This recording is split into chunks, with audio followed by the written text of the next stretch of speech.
আজকের বিরিয়ানি বানিয়েছি, তার জন্য একটু রায়তা বানিয়ে নেবো। একটা আমুলের টক দই ফ্রেশ,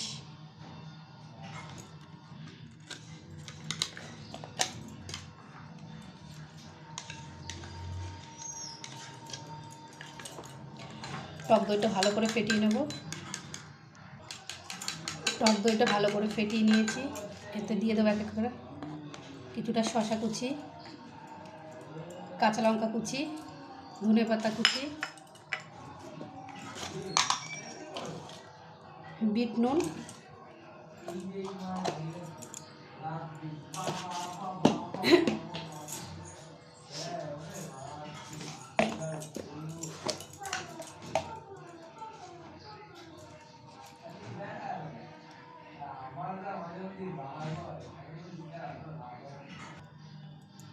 এখানে চাট মশলাটা দেবো,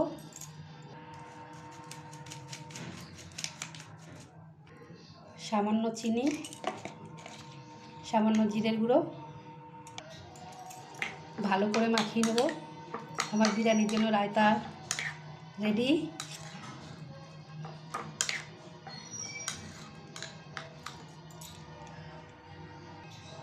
এখানে আগে থেকে স্যালাড কেটে রেডি করে রেখেছিলাম।